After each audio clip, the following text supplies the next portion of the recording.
Hello out there. Welcome to our podcast today. This is Coach EJ, the brand. This is Coach Aaron, the source. Hey, EJ, what's happening today? Aaron, not much, man. Just another day. It's a Tuesday out there today, I guess.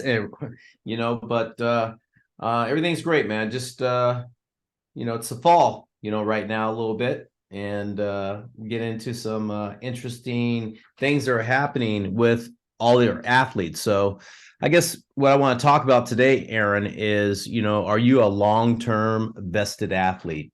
Are you ready for this? And it's planning, organizing, and really putting your head down to work. So that's what's going on today. All right, I like that. Yeah, I like that. I think um, we sometimes forget. We know as athletes, we know where we want to be and where we want to go, but we don't always realize the time that it takes to get there. We sometimes underestimate that. Right. And usually it does take longer than what we expect. So no, I think it's good that we kind of reiterate that to the athletes so that they really understand it's not a quick journey for most. Yeah. Aaron, it's interesting as, we're kind of winding down the fall a little bit.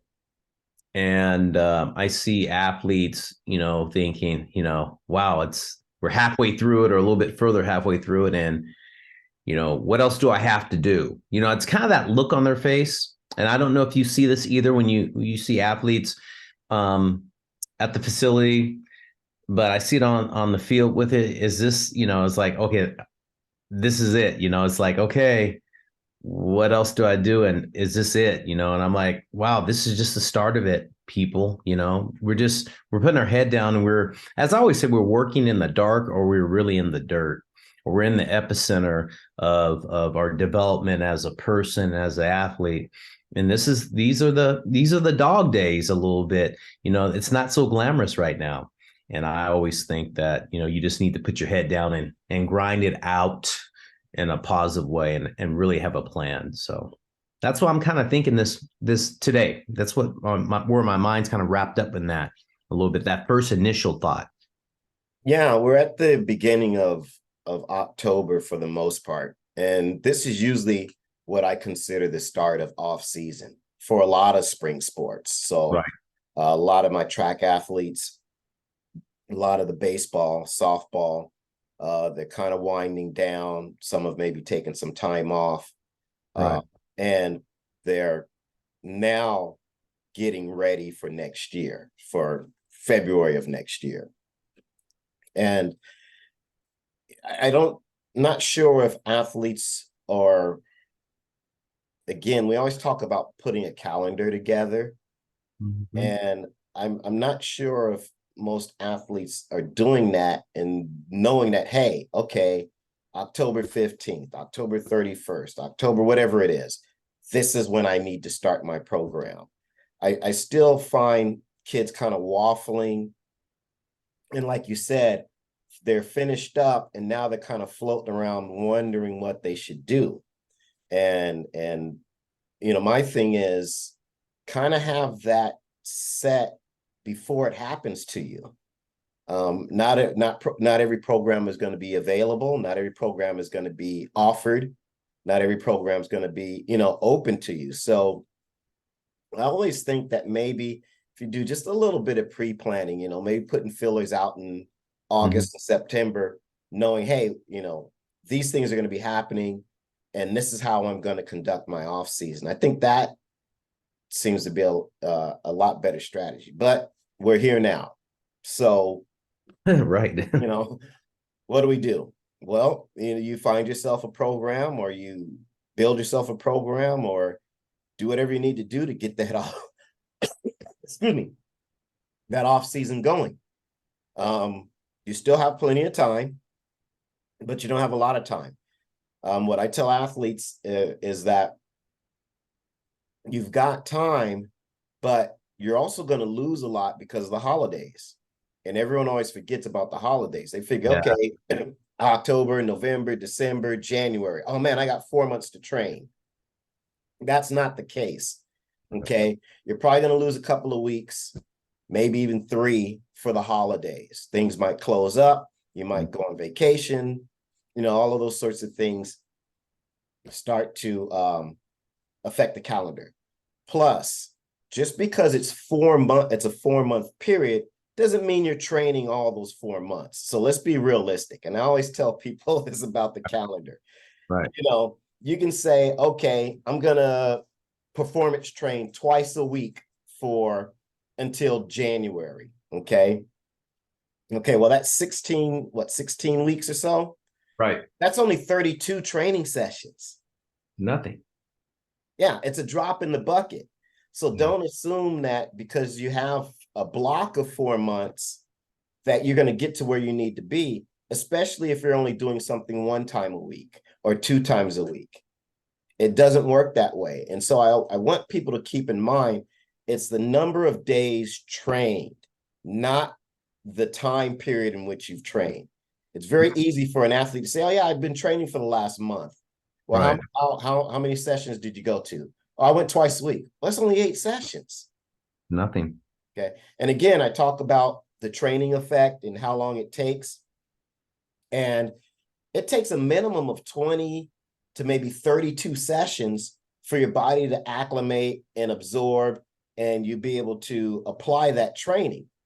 So that's not a lot of time. Now you take away time because of injury, illness, vacations, holidays. That 32 can shrink very quickly. And so, You're right. I need athletes to be cognizant of that. So what does that mean? One, you need to be training with more frequency. Now, it doesn't necessarily mean seeing that hitting coach, that fielding coach more Right. frequently, but it means doing things on your own to supplement that. Okay. The other thing that I'll always hear is, well, I've got, we're going to be practicing during that time. Practicing is not training. Good one. I like that. Okay. And so I understand you got to acquire the skill set that you need, and you do that partially through practicing. But even in that, if you're only practicing once or twice a week, is that enough? If you're serious about going to the next level, being a D1 athlete, just being a collegiate athlete, you have to be what I call a full-time athlete. That's 5 days a week. 5. Okay. Yes. That's not, a couple days here, a couple days there. Again, you always hear me talk about when athletes complain or parents complain, well, he had practice, so he can't do anything else. Like that one thing and that one day and that one activity is all they can do. Well, you're not going to get to where you want to be. And again, it doesn't necessarily mean you got to spend the time to go see a performance trainer or go get another hitting lesson. But maybe that's when you take that extra time and find a half an hour, 45 minutes, and do the work on your own. I'm Right. really big on efficiency. I don't think training needs to take more than an hour, hour and 15 minutes. And even as a professional athlete, my workouts were only about that long. I Yeah. got real efficient with them. And because I focused on the quality. So I don't see where an athlete has an excuse to say, well, I don't have 30 minutes to do some swings. Well, where do you got to go to do your swings? Do them in your bedroom, do them in your garage, do them in your backyard. Well, I can't get to a gym. Well, there's lots of body work and calisthenics and TRX exercises, dumbbell work that you can do to supplement what you're doing when you're not at the gym. So, I say, look at your day and how are you really using it? And maybe you have to extend your day. That's quite possible. A lot of you kids have heavy loads with academics and things like that. Well, maybe it means getting, you hear me say this all the time, getting up and doing that 6 o'clock workout, or doing that 8:30 workout. because I can tell you most of you are probably sitting in front of the TV at 9 o'clock, Huh. you Or know, yeah. or playing Nintendo or whatever. But so I'm a firm believer in um, the human nature that people will make things happen when it's important to them. Mm, And mm. if an athlete tells me that, well, I can't find the time, then that tells me really it's probably not that important to you. And you've got to ask yourself that question.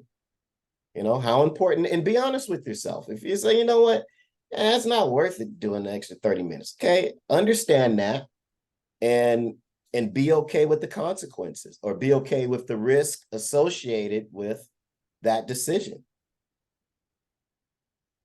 But I think, athletes and parents gaslight themselves and say, well, I've got a full schedule. Well, what does a full schedule look like? Because if it's not doing everything that you need to do to move forward to where you need to be, then obviously you filled your schedule with things that aren't important. Wow, great points. I mean, you know, the topic today is, are you a vested athlete, long-term vested athlete? And you hit up on some points, and I'm just going to reiterate, like the practicing is not training. Boy, that sticks in my mind a lot because I hear a lot of things. Well, he's got practice. I hear that all the time. I'm like, okay, can't Yep. train. Whatever. Okay, whatever. You're just wasting time to me. You're like wasting a valuable training session, and it could be 45 minutes, and you're doing, work outside the gym. I mean, it just goes back. I think of a lot of things that I saw athletes do when I was growing up, or athletes to this day. I look at Kobe Bryant, and kind of his mama mentality, just getting stuff done when you need to get it done with no excuses. Or I think of Right. Jerry Rice and how he used to run up the hills and do all that stuff. And I think about, guys I play with, Royce Clayton, Darren Lewis, and Barry Bonds. We used to train in San Mateo. And we used to go and work with Harry Mara for 45 minutes, get our work done. And we weren't at a gym. We had to get our running in, or we had to get a workout in. And it wasn't like, it wasn't long. It's 45 minutes. Then we go hit and Right. work out some more and do that. But it was efficiency. I think the key word you said, quality and efficiency of your work. And people like think you need to be in the gym, or you need to go do something for 2 or 3 or 4 hours, Right. and that's really working out. To me, that's like wasting time. I Yes. mean, like, what are you doing in the gym for 3 hours? I mean, what could you be doing? If I was in the 3 hours, I couldn't walk the next day. I mean, I'd be Right. so tired that I couldn't recover, that I would need to take 2 days to recover. Not if you're training right. Exactly. What are you doing for 3 hours? I mean, what are you doing? I mean, and I think you said something really important. Full-time athlete.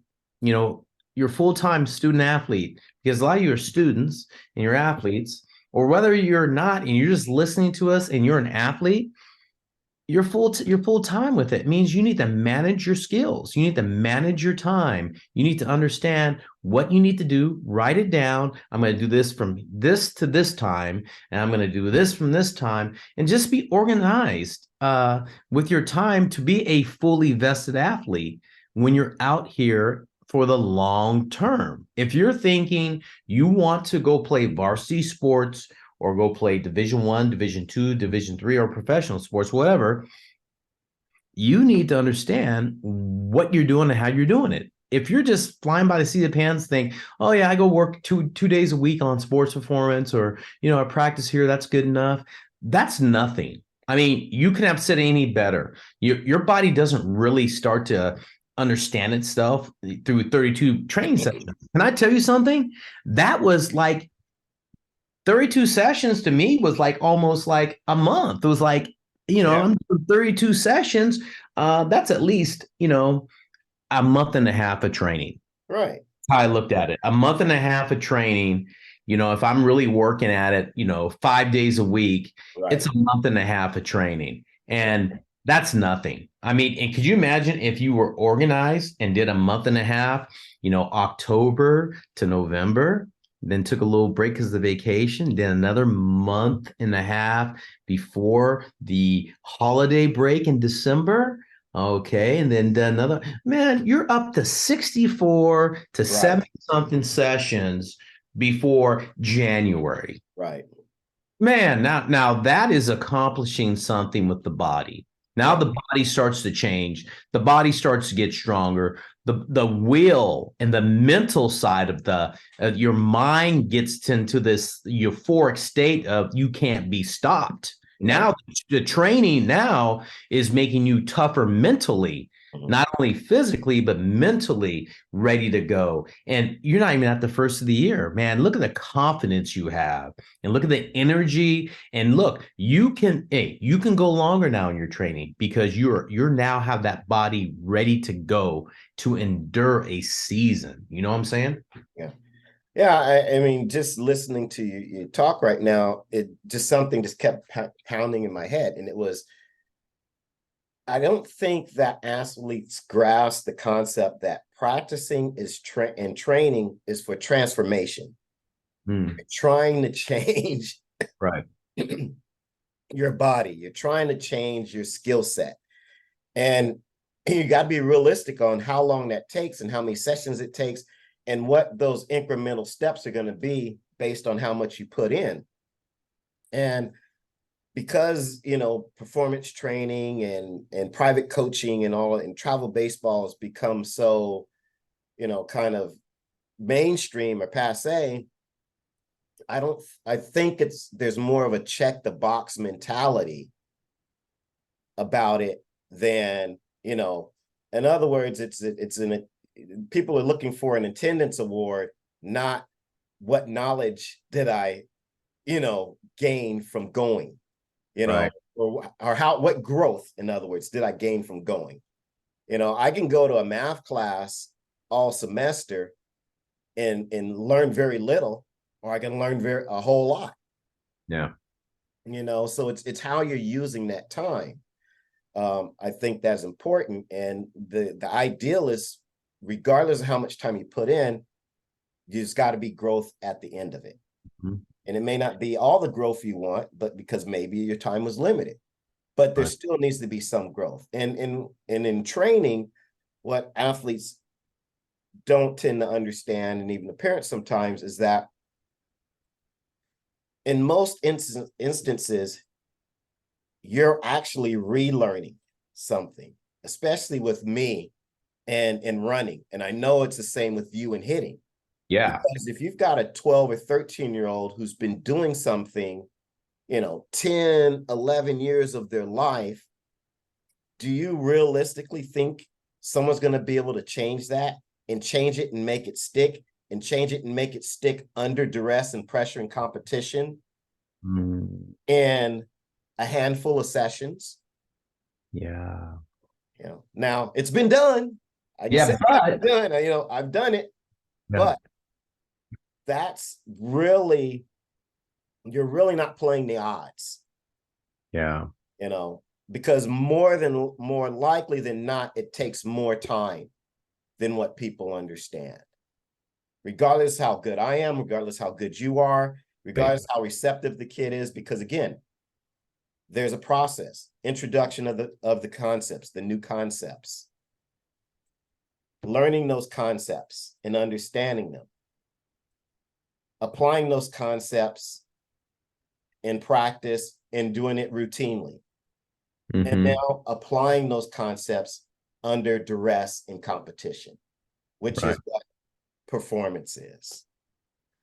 So there's a whole process that needs to take place, and that may not happen. You may see some things happen very quickly. Oh, they changed their mechanics. Oh, they understand the concept, but it may take longer for them to do it routinely and do it on command, and then also longer for them to do it when a 90-mile-an-hour fastball is coming at them, or you've got 6 or 7 other guys in the race and you're all running shoulder to shoulder. Yeah. So, and Mhm. the only way that you move through that process and move through it with some relative speed is by being invested in your process. Yeah. And so it's not just okay, I went to performance training this week, check. I went to practice this week, check. I went to EJ this week, check. Right. You know, so again, vested is again, it's not an attendance thing. That's only one part of it. Yeah. Well, I look at it this way. You got the check box mentality versus being vested in what you're trying to do. And it's kind of funny. I just thought of a circumstance that's been going on for the past 3 weeks with just hitting. And we have team practice, we hit, we have a hitting day, we just hit. And then we have a hitting class. The players that are at practice that week and then come to the extra hitting, which is all hitting, and then are in that class, they're excelling. They're excelling if they're vested in the process and really getting something out of it. That means they're really concentrating at practice when we have that short time to hit.